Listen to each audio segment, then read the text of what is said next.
morrer. Assim, isso não é a Bíblia que diz. Eu lendo, imaginei. Parecia que Pilatos acreditava que Jesus não iria morrer, apesar de saber que a população dizia que ele era o Salvador, que era o Messias. Porque quando Jesus é crucificado na cruz e José de Arimateia vem pedir o corpo para preparar, ele se assusta, como nós acabamos de ler. Ele disse, como assim? Ele já morreu? Já morreu? E ele chama os soldados e pergunta assim, Jesus já morreu? Me faz pensar que provavelmente não é bíblico. Será que Pilatos acreditava que Jesus não iria morrer por toda a população ali dizendo que ele era o rei dos judeus? E pensando sobre a morte de Jesus, até esse dia chegar, até a morte de Cristo, até se cumprir a profecia, quantas situações a humanidade passou, o ser humano passou. E nós começamos a entender, desde lá no Antigo Testamento, quando Deus sempre demonstrou o seu amor aos seus escolhidos. Não é do Novo Testamento, é desde o início do mundo. Deus vem demonstrando o seu amor e nós, homens, também sempre caindo, sempre pecando, sempre voltando para o pecado da idolatria. E lá no Antigo Testamento, idolatria, e o povo vai para a escravidão. Depois de um certo tempo de escravidão, o povo começa a lembrar de Deus, clama a Deus, e Deus de novo vem com a sua infinita misericórdia, resgata o seu povo, e o povo vem para Deus, e parece que vai sendo assim, esse ciclo. No Novo Testamento, quando se fala de Jesus, a gente encontra também ali, quando Jesus começa o seu ministério, um ministério lindo de curas, de libertações, de expulsar demônios, ressuscitar mortos, coisas assim, inacreditáveis, milagres, né? Mas Jesus também ensina sobre o reino de Deus. Jesus também glorifica o Pai a todo tempo. E mais uma vez, a natureza humana, como sempre, teimosa, incrédula. E é algo que eu queria que nós lêssemos um pouco mais, para você entender aquilo que eu gostaria de dizer. Que o ministério de Jesus, por mais que ele trouxe milagres e curas, alegrias, mas Jesus, através do homem, também foi perseguido, também ali, o homem sempre trazendo dificuldades, o homem sempre trazendo empecilhos para que a vontade de Deus não se cumprisse. E com Jesus também foi a mesma coisa. E é inevitável isso nas nossas vidas, porque para nós crermos, irmãos, nós não cremos sozinhos. Para nós crermos, para que nós tenhamos fé, nós, humanos, precisamos do Espírito Santo em nossas vidas, para que nós tenhamos fé em Cristo, para que nós tenhamos salvação, para que nós acreditamos na ressurreição de Cristo Jesus. E é triste, como ser humano, ele confia na sua própria força do seu braço. O ser humano confia no valor do seu dinheiro. O ser humano confia nas posições que ocupam, achando que pode mudar o projeto de Deus.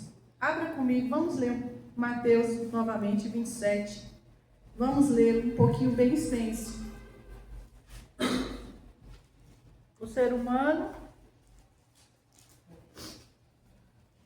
achando, Mateus 27, o ser humano achando que podia impedir aquilo que era inevitável, a vontade de Deus. Mateus 27, vamos ler a partir do 57. Que começa falando sobre o sepultamento de Jesus. Ao cair da tarde, chegou um homem rico de Arimateia chamado José, que se tornara discípulo de Jesus. Dirigindo-se a Pilatos, pediu o corpo de Jesus e Pilatos ordenou que lhe fosse entregue. Tomou o corpo, envolveu-o num lençol limpo de linho e o colocou no sepulcro novo, que ele havia mandado cavar na rocha. E fazendo rolar uma grande pedra sobre a entrada do sepulcro, retirou-se. Maria Madalena e outra Maria estavam assentadas ali em frente ao sepulcro. Aí vamos o ser humano achando que pode impedir o propósito de Deus. No dia seguinte, isto é, no sábado, o chefe dos sacerdotes e os fariseus dirigiram-se a Pilatos e disseram: Senhor, lembramos que quando ainda estava vivo, aquele impostor disse: depois de 3 dias ressuscitarei. Ordena, pois, que o sepulcro dele seja guardado até o 3º dia, para que não venham seus discípulos e, roubando o corpo, diga ao povo que ele ressuscitou dentre os mortos. Este último engano será pior do que o primeiro.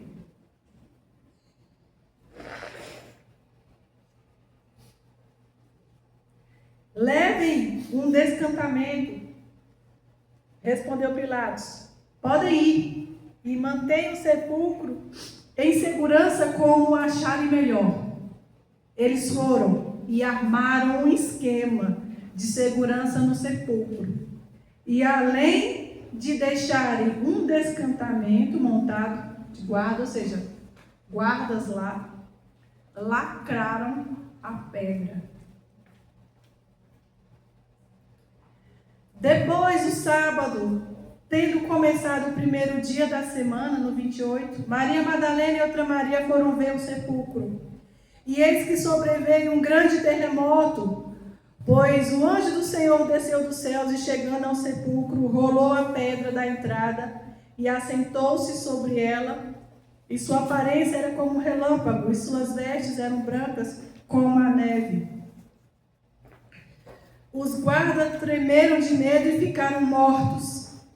O anjo disse às mulheres: não tenha medo, sei que vocês estão procurando Jesus, que foi crucificado. Ele não está aqui, ressuscitou como tinha dito. Venha ver o lugar onde ele jazia. Vão depressa e digam aos seus discípulos, aos discípulos dele: ele ressuscitou dentre os mortos, está indo adiante de vocês para Galileia, e lá vocês o verão.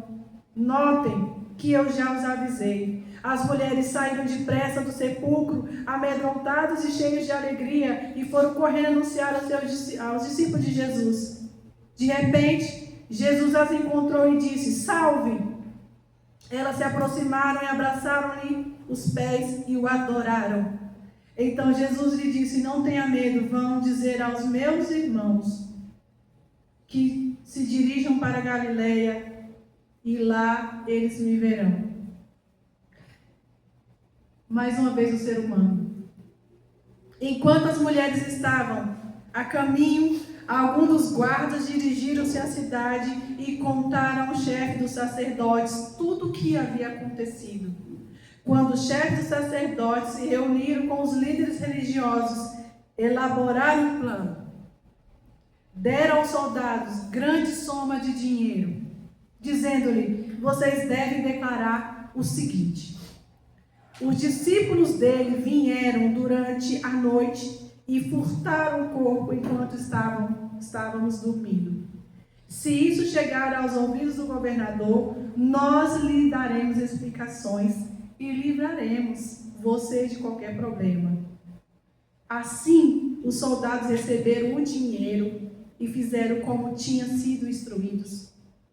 E esta versão se divulgou entre os judeus até hoje.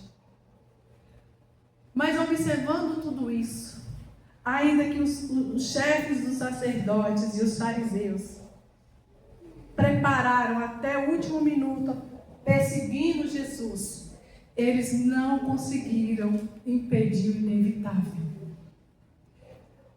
Por mais poderes que eles tinham, por mais autoridades que eles tinham, eles não impediram de Jesus ressuscitar. Aleluia, glória a Deus.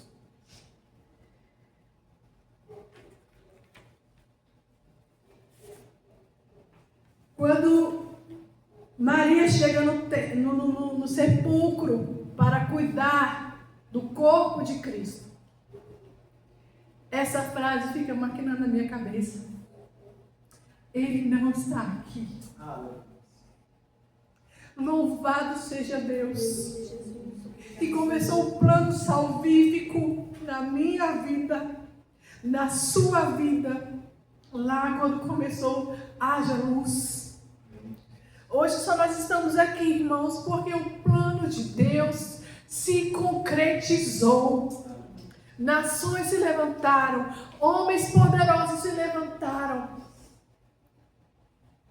mas ninguém impediu a promessa de Deus, de Cristo vir como homem e levar sobre si os meus pecados, os seus pecados, que são muitos. Quando eu imagino a vida dolorosa de Cristo, levando os meus pecados, que são muitos, eu glorifico ao Senhor e dizer: Deus, nós não merecíamos, mas a tua misericórdia, a tua graça fez com que Jesus fosse moído pelas nossas transgressões. Mas ele ressuscitou. E ele cumpriu, ele pagou a minha dívida, ele pagou a sua dívida, querido. E nada disso seríamos hoje capazes de fazermos neste culto de gratidão, de adoração, de glorificação ao Senhor, se ele não tivesse pagado a nossa dívida. O túmulo está vazio, ele ressuscitou. Ele ressuscitou. Ele morreu sim, mas ele ressuscitou. Ele levou os meus, lavou a minha vida. Ele lavou a tua vida. Ele quitou aquilo que nós estávamos condenados ao inferno. Aleluia.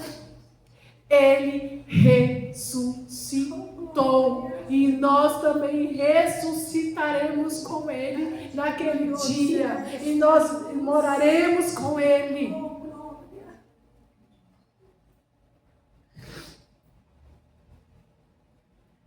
Nenhum plano do homem pôde impedir a ressurreição de Jesus Cristo. Assim como está escrito lá em Jó 42:2. Sei que podes fazer todas as coisas e nenhum dos teus planos pode ser frustrado. Nação se levantaram, reinos se levantaram, homens poderosos se levantaram, homens com dinheiro se levantaram, mas nenhum deles puderam impedir o projeto de Deus em nos salvar, em nos perdoar. Esta é uma declaração de fé em que Jó reconhece a soberania de Deus, onde em meio às dores e incertezas, o propósito de Deus prevalecerá. Ele sempre prevalecerá em nossas vidas. Deus, ele é imutável. Pode ter guerra, pode ter frio, pode ter chuva, mas o propósito de Deus prevalecerá. Aleluia. Ninguém poderá impedir o que Deus pode fazer. O projeto de Deus é perfeito para a sua igreja e para os seus remidos. Destaca que até na ressurreição de Jesus foi excelente. Vamos abrir em Marcos, capítulo 15. Por favor.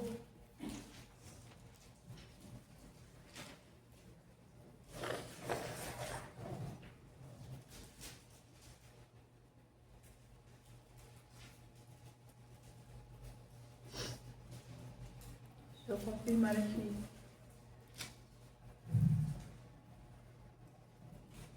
Falo da ressurreição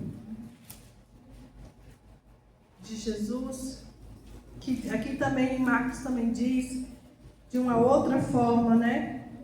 Quando Maria Madalena, Marcos 16, desculpa, quando terminou o sábado, Maria Madalena, Salomé e Maria, mãe de Tiago, compraram especiarias aromáticas para ungir o corpo de Jesus. No primeiro dia da semana, bem cedo, ao nascer do sol, elas se dirigiram ao sepulcro, perguntando umas às outras: quem removerá para nós a pedra da entrada do sepulcro? Mas quando foram verificar, viram que a pedra, que era muito grande, havia sido removida. E entrando no sepulcro, um jovem vestido de roupas brancas assentou à direita e ficaram amedrontadas. Não tenha medo, disse ele. Vocês estão procurando Jesus, o Nazareno, que foi crucificado. Ele ressuscitou. Não está aqui. Veja o lugar que havia posto. Ele ressuscitou. Se ele ressuscitou, pagou a minha dívida. A ressurreição de Jesus é vista como a dívida paga, ou seja, a vitória sobre o pecado e a morte, nos livrando da condenação. A ressurreição valida a obra de redenção de Jesus, oferecendo perdão dos pecados e a esperança da promessa da vida eterna dos seus escolhidos. A ressurreição é a frase que nós lemos. Ele não está aqui. Ele ressuscitou. Ele vive. Sim, ele vive. Ele ressurgiu entre os mortos e se assentou à direita de Deus. E ele reina com autoridade e domínio. A vitória de Cristo na cruz transforma o medo em esperança e garantia de perdão dos nossos pecados. Jesus ressurreto é um fato que muda a nossa realidade hoje. Outrora, estávamos condenados ao inferno. Hoje, salvos em Cristo Jesus, temos direito à vida eterna.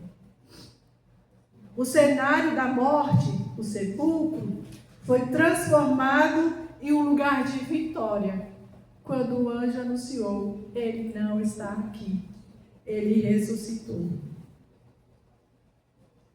A ressurreição de Jesus transforma o que parecia um fim em um novo começo cheio de esperança. A ressurreição traz uma nova direção. Não vivemos, irmãos, mas perdidos. Agora nós temos uma direção. Para onde nós iremos? Para o céu.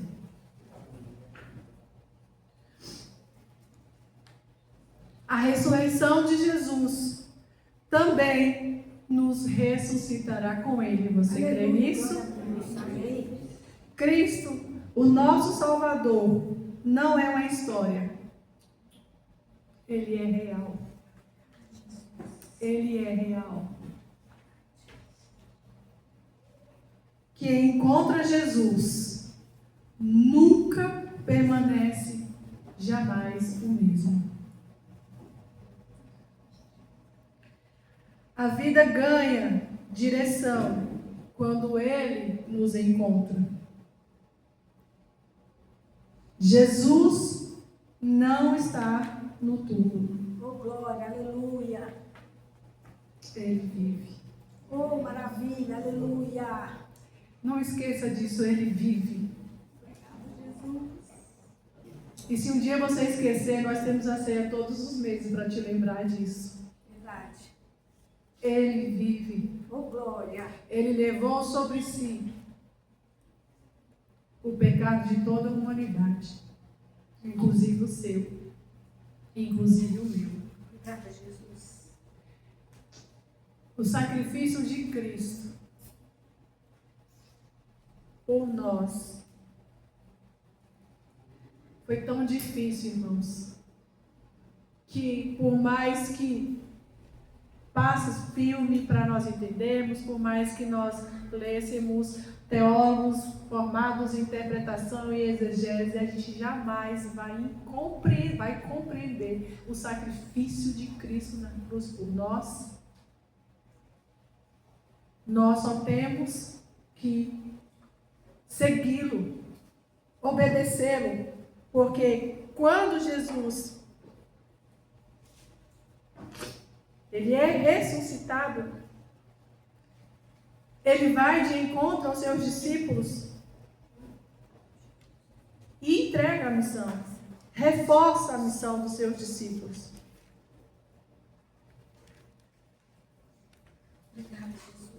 E nós também, como seus discípulos no século 21, também temos esta missão que Cristo deixou para eles, mas deixou para nós também. E eu vou finalizar lendo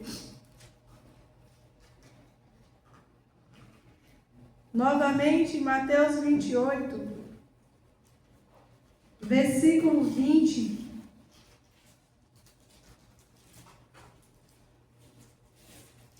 Diz assim, da parte, vamos ler todo, né? Quando Jesus encontra os discípulos, vamos ler do versículo 16. Os 11 discípulos foram para a Galileia, para o monte que Jesus indicara. Quando viram, o adoraram, mas alguns duvidaram. Então Jesus aproximou deles e disse: foi-me dada toda a autoridade nos céus e na terra. Portanto, vão, façam discípulos de todas as nações, batizando-os em nome do Pai, do Filho e do Espírito Santo, ensinando-as a obedecer a tudo que eu lhes ordenei.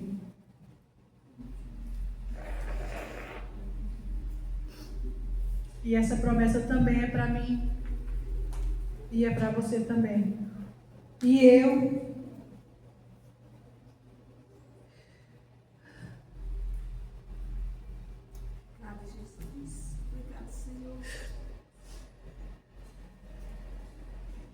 estarei sempre com vocês até o fim dos tempos. Aleluia, Jesus. Obrigado, Senhor. Nós não estamos sós. Oh, glória a Deus. Ele deixou essa palavra. E eu estarei sempre com vocês até o fim dos tempos. Obrigado, Jesus. Louvado seja ao Pai, ao Filho e ao Espírito Santo, que nos escolheu para deixarmos essa palavra de esperança, que Ele estará conosco até o fim dos tempos. Esse seja Jesus. Queria fazer oração? Senhor, te louvamos, Deus. Obrigado, Jesus. Te louvamos, ó Deus, por ter nos escolhido. Obrigado. Ó Pai, a tua morte de cruz